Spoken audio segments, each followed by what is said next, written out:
Hello students, class 12 वाले class I hope you all are doing well. Class बहुत जल्दी जल्दी बढ़ रहा है।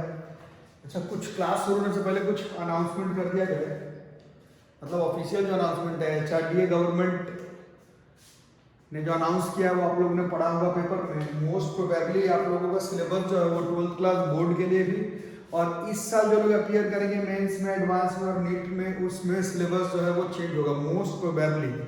अभी फाइनलाइज नहीं है but most probably it will change. ठीक है, तो आप लोग थोड़ा पैनिक नहीं होंगे कि ये पढ़ ले वो पढ़ ले, ये चैप्टर पहले पढ़ ले वो चैप्टर बाद में पढ़ ले। मैथ्स में पढ़ाया जा रहा है रिलेशन फंक्शन, वो नहीं हटेगा। फिजिक्स में पढ़ाया जा रहा है पहला चैप्टर इलेक्ट्रोस्टैटिक्स, ये नहीं हटेगा। पीछे पीछे वाला चैप्टर जो है वो मोस्ट प्रोबेबली हट जाएगा, इसलिए आप पैनिक नहीं करेंगे। पैनिक करने पर ही होता है। अब आज के पेपर में दिया है, बहुत लोग अनअकैडमी ऐप डाउनलोड करके पढ़ाई कर रहे थे। 2.2 करोड़ लोगों के जो पर्सनल इंफॉर्मेशन है वो हैक हो गए। ठीक है, पैनिक मत करो यार, बुक है आप लोगों के पास। सिलेबस श्योर कम होगा, सिर्फ स्कूल एग्जामिनेशन का ही नहीं, मेंस एडवांस नीट का भी। पैनिक नहीं करें। इलेक्ट्रोस्टैट्स, रिलेशन फंक्शन, केमिस्ट्री में जो आपका चैप्टर चल रहा होगा उसको आप लोग ध्यान से पढ़ें और जरूर से सिलेबस कंप्लीट होगा। सब कॉपी किताब सामने रखें, पढ़ते रहें, ट्यूशन में देखें क्या पढ़ाई चल रहा है और सबका काम बनेगा। प्रॉब्लम सिर्फ आपके साथ नहीं, सब लोगों के साथ ही है, तो आप लोग पैनिक होकर के पढ़ाई मत करिए। ठीक है, तो ये हमारा जो नेक्स्ट लेक्चर अब कंटिन्यू हो रहा है इलेक्ट्रिक फील्ड का। तो पिछले क्लासेस में जो लोग रेगुलर पढ़ रहे हैं उनको पढ़ाएंगे इलेक्ट्रिक फील्ड किसको कहते हैं, नहीं कहते हैं। अब कॉन्सेप्ट ऑफ इलेक्ट्रिक फील्ड अब कंटिन्यू हो रहा है, तो पिछला लेक्चर नहीं देखा होगा इलेक्ट्रिक फील्ड का तो जरूर देख लें। बिना पिछला लेक्चर देखे हुए आगे बढ़कर के 11th का फिजिक्स में, मैथ्स में, केमिस्ट्री में कुछ ऐसा मजा नहीं है ना। तो पीछे का भी पढ़ते रहें, तभी आगे का पढ़ने में भी आप लोगों को बराबर का मजा आएगा। तो नेक्स्ट टॉपिक है, मतलब इलेक्ट्रिक फील्ड तो पढ़ ही रहे थे। अब electric field due to an isolated point charge, electric field due to an isolated point charge, electric field due to an isolated point charge. ठीक है, नाम से ही पता चल रहा है आइसोलेटेड पॉइंट चार्ज, अकेला पॉइंट चार्ज है। तो ये मान लो ये है हमारा पॉइंट चार्ज जो कि सोर्स है, परसों के क्लास में समझाया गया। यही अपने आसपास क्या बनाएगा, यही अपने आसपास क्या बनाएगा, यही अपने आसपास क्या बनाएगा, यही अपने आसपास क्या बनाएगा, यही अपने आसपास क्या बनाएगा, इलेक्ट्रिक फील्ड। ठीक है, और परसों के क्लास में समझाया गया था इलेक्ट्रिक फील्ड को फील करने के लिए आपको एक टेस्ट चार्ज की जरूरत है। टेस्ट चार्ज को अगर +1 यूनिट पॉजिटिव टेस्ट चार्ज अगर लें, +1 यूनिट पॉजिटिव टेस्ट चार्ज लें, तो परसों समझाया गया था कि इसके वजह से जो इस पर फोर्स लगेगा, चाहे अट्रैक्शन का हो चाहे रिपल्सन का हो, अगर test charge +1 unit positive test charge है तो ये जो सोर्स चार्ज इसमें अट्रैक्शन या फिर रिपल्सिव वाला जो फोर्स लगाएगा उसी को इलेक्ट्रिक फील्ड कहते हैं। इलेक्ट्रिक फील्ड इंटेंसिटी एक के लिए, एक चार्ज के लिए F और E बराबर 2 के लिए तो F बराबर 2 × E, 3 के लिए 3 × E, Q के लिए Q × E, यही पिछले क्लास में पढ़ाया गया है। तो अब हम लोग कॉन्सेप्ट देख रहे हैं electric field due to an isolated point charge. तो ये हमारा आइसोलेटेड पॉइंट चार्ज है, ये सोर्स है और इलेक्ट्रिक फील्ड अपने आसपास बनाएगा। उसमें कोई एक पॉइंट है B, A से B तक की दूरी अगर है R, तो सवाल है कि ये कितना इलेक्ट्रिक फील्ड बनाएगा। तो परसों के क्लास में बताया गया था एक यूनिट पॉजिटिव चार्ज में जो F है वही E है। तो F का फॉर्मूला हम लोग पढ़े 1/4πε0 Q1, Q2 का वैल्यू भी तो +1 लिया गया है बाई R²। तो जो F है वही E है। This is the formula of electric field intensity due to an isolated point charge. एक पॉइंट चार्ज की वजह से उसके इलेक्ट्रिक फील्ड के किसी एक पॉइंट पर इलेक्ट्रिक फील्ड इंटेंसिटी निकालना हो तो this is the formula we will use 1/4πε0 Q जो कि सोर्स वाला होगा बाई R²। ठीक है, 1/4πε0 Q by R²। Force is 1/4πε0 Q1 Q2 by R²। Electric field intensity is 1/4πε0 Q by R², क्योंकि जो Q2 है वो टेस्ट चार्ज है और उसका वैल्यू +1 लिया हुआ है, तो इज 1/4πε0 Q बाई R²। ठीक है, डायरेक्शन कहाँ होगा, अगर ये सोर्स है तो ये पॉजिटिव है, ये अगर पॉजिटिव है, पॉजिटिव पॉजिटिव क्या करेगा, रिपेल, तो इसका डायरेक्शन इस तरफ, तो टेस्ट चार्ज फील करेगा ऐसा इलेक्ट्रिक फील्ड इंटेंसिटी इस डायरेक्शन। ठीक है, अगर सोर्स माइनस चार्ज का हो, टेस्ट चार्ज अभी भी +1 है, अभी भी ई और एफ का फॉर्मूला उतना ही रह जाएगा 1/4 पाई एप्सिलॉन नॉट q1 तो q है, q2 1 है बाय आर स्क्वायर। बस डायरेक्शन क्या होगा +1। सोर्स ये है, ये टेस्ट है, तो ये कैसा फील करेगा पॉजिटिव नेगेटिव, ये इसके तरफ अट्रैक्ट होता हुआ चला आएगा। तो इलेक्ट्रिक फील्ड इंटेंसिटी का डायरेक्शन कुछ इस तरफ, यहाँ पर इलेक्ट्रिक फील्ड इंटेंसिटी का डायरेक्शन कुछ इस तरफ। क्लास 11th के कॉन्सेप्ट से मिलाना हो तो वहां पर भी gravitational force was gm1 m2 r square, but intensity of gravitational field was gm by r square. वहां पर जो m2 जिसको कि टेस्ट मास लेते थे उसको हम लोग 1 kg लेते थे। ठीक है, ये सब समझने के लिए, क्वेश्चन बनाने के लिए उतना मेहनत नहीं है। एक आइसोलेटेड पॉइंट चार्ज के लिए इलेक्ट्रिक फील्ड इंटेंसिटी का पता, जैसे फोर्स का फॉर्मूला याद किया, दो के बीच में coulombic force 1/4 pi epsilon naught q1 q2 r square. Electric field intensity source के वजह से 1/4 pi epsilon naught q by r square, where q is the charge of source. ठीक है, इसको ध्यान में रखेंगे, लिखते भी रहेंगे, लिख लो पहले।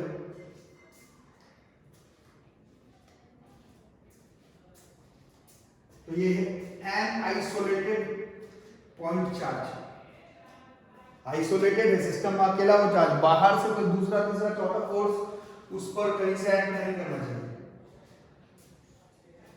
इतना समझ में आया तो बेस्ट समझना तो पड़ेगा। इलेक्ट्रिक फील्ड इंटेंसिटी का question, graph, method, approach, proofing सीखने के लिए आपको याद करना पड़ेगा कि इलेक्ट्रिक फील्ड बनाता कौन है। तो सोर्स चार्ज जिस पॉइंट पर बनाता है वो इलेक्ट्रिक फील्ड के अंदर है। जहां पर मैग्नीट्यूड कैलकुलेट करना है वहां पर +1 unit positive test charge put कर दो, जो E है वही F के बराबर हो जाएगा। 1/4 पाई एप्सिलॉन नॉट अगर एयर मीडियम में है, अगर एयर वैक्यूम में है तो q by r square. q जो है वो सोर्स का होगा। डायरेक्शन का ख्याल रखेंगे तो यहाँ पर सीधा सा बात है, जो F है वही E है। तो 14वां लेक्चर है, तो 13 लेक्चर में जो लोग रेगुलर क्लास कर रहे हैं, कूलम्बिक फोर्स का पॉजिटिव नेगेटिव अट्रैक्ट रिपेल जैसे किया जाता है वो पता लगाना पड़ेगा, क्योंकि इसका सेम डायरेक्शन है। जैसे F है वो E है, तो जैसे F का डायरेक्शन पता लगा देते वैसे ही E का डायरेक्शन पता लगा देंगे। इसी से नेक्स्ट टॉपिक याद आता है कि ये तो एक आइसोलेटेड पॉइंट चार्ज है। अगर सिस्टम ऑफ पॉइंट चार्जेस रहा तो क्या करेंगे, सिस्टम ऑफ पॉइंट चार्जेस रहा तो क्या करेंगे, सिस्टम ऑफ पॉइंट चार्जेस रहा तो क्या करेंगे, सिस्टम ऑफ पॉइंट चार्जेस रहा तो इन ऑर्डर लिखो पहले, to find the resultant electric field at a point due to a number of point charges. तो क्या करेंगे भैया, जो F है वही E है, तो रूल याद आ रहा होगा। F कैसे निकाला जाता है, principle of superposition of electric field is employed. जैसे ढेर सारा पॉइंट चार्जेस के वजह से फोर्स निकालते थे प्रिंसिपल ऑफ सुपरपोजिशन से, वैसे ही ढेर सारे पॉइंट चार्जेस की वजह से इलेक्ट्रिक फील्ड भी निकालेंगे प्रिंसिपल ऑफ सुपरपोजिशन से। अब अलग से डेफिनेशन नहीं लिखवाया जाएगा क्योंकि पहले लिखवाया गया है। प्रिंसिपल ऑफ सुपरपोजिशन में वेक्टर सम करेंगे, पहले फोर्स का करते थे, इसमें इलेक्ट्रिक फील्ड इंटेंसिटी का करेंगे ड्यू टू इंडिविजुअल चार्जेस।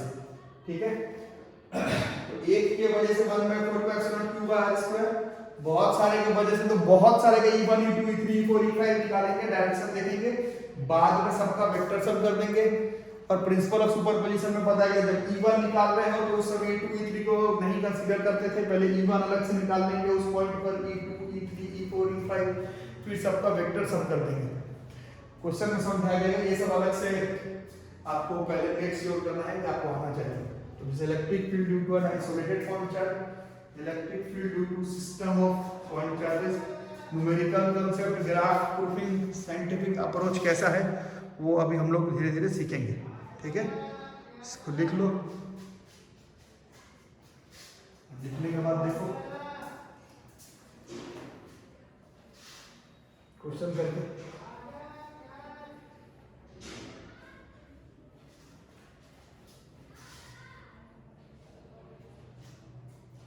जैसे question number 1,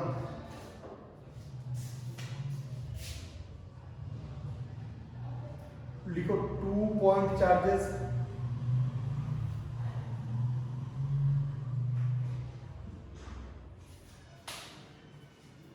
of +5 of +5 into 10 की power -9 coulomb and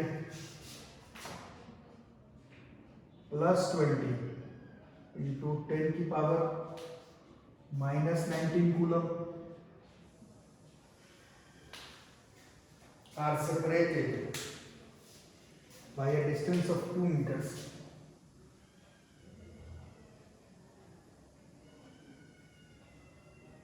Separated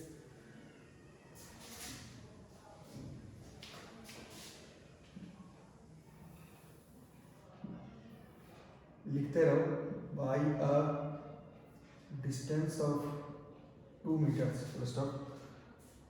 We're going to find the point on the line.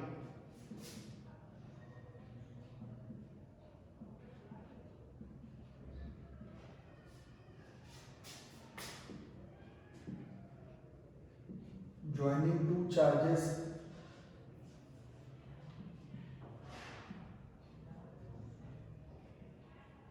where net electric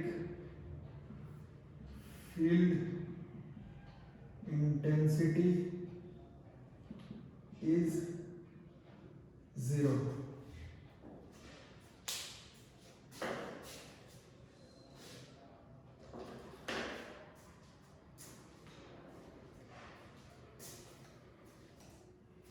इसको नोट कर लो।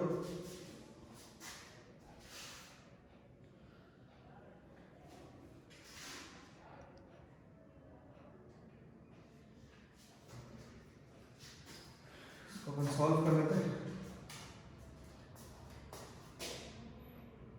2 पॉइंट चार्जेस है ऐसे, इसी approach से बनाना है। अगर मेरे से पढ़ रहे हो तो बाकी आपकी मर्जी, जो लोग अन अकेडमी से पढ़ रहे हैं और इधर उधर ट्यूशन का ऐप डाउनलोड करके उसमें पढ़ रहे हैं, उन लोग अपना देख लें, जैसे आपकी मर्जी। पहले टीचर्स बोलते हैं यूट्यूब से सिलेबस कंप्लीट हो जाएगा, फिर बोलते हैं ऐप बना के पढ़ो तभी सिलेबस कंप्लीट होगा। तो देख लो जो है सो है। मेरे साथ जो लोग जुड़े हुए ऑफलाइन ऑनलाइन मीडियम से, सिलेबस कंप्लीट हो जाएगा। पैनिक नहीं करना है क्योंकि सिलेबस आप लोगों का बहुत छोटा होने वाला है। तो जो भी पढ़ो ठीक से पढ़ो। तो ये 2 पॉइंट चार्जेस है, दोनों के बीच का दूरी है 2 मीटर।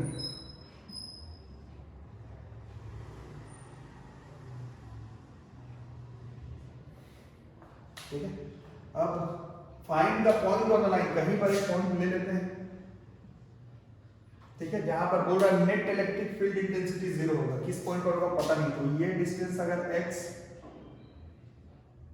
तो ये वाला distance will be 2 minus x। Question को खुद से भी अप्रोच कर सकते हो, बट ये क्वेश्चन में नियम देख लो क्या है उसके बाद। अब इस पॉइंट पर क्या बोल रहा है, नेट इलेक्ट्रिक फील्ड इंटेंसिटी 0 है। इलेक्ट्रिक फील्ड इंटेंसिटी 0 है, इसका मतलब है कि अगर A से C में देखो तो ये सोर्स हुआ, तो इसके इलेक्ट्रिक फील्ड इंटेंसिटी निकालने के लिए यहां पर हम लोगों को एक +1 चार्ज अगर पुट कर दें, ठीक है, टेस्ट के तरह का जो काम करेगा, तो ये positive positive positive positive positive positive positive positive positive positive repel करेगा।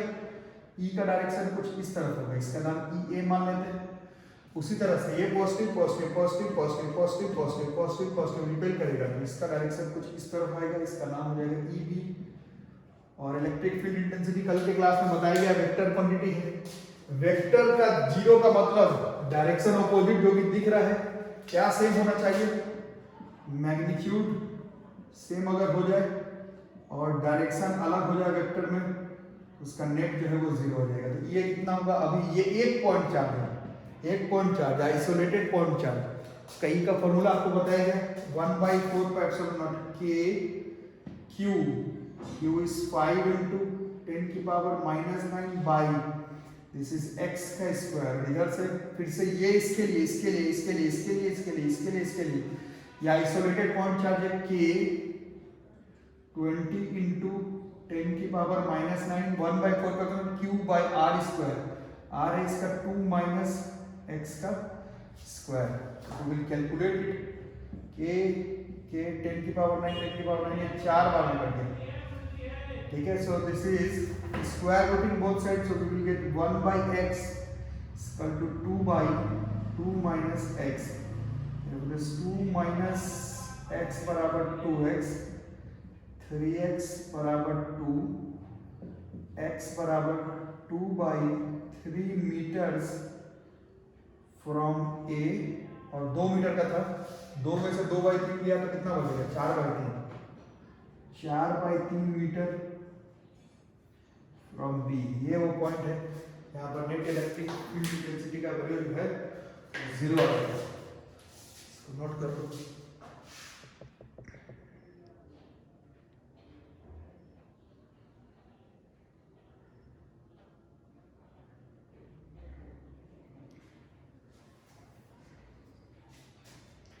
अब जिन्होंने नोट कर लिया, पढ़ने में जो लोग ठीक है वो लोग समझ रहे होंगे, ये स्क्वायर रूटिंग करने पर एक्चुअली में it would have given one more data. Square root is 1 by x is equal to minus times of 2 by 2 minus x. If we would have cross multiplied 2 minus x बराबर minus 2x, और we can say x बराबर minus 2 meters, है ना। x बराबर minus 2 metre का मतलब क्या हो गया? अब थोड़ा ध्यान से देखो, x बराबर माइनस 2 मीटर का मतलब क्या हो गया? ये a है,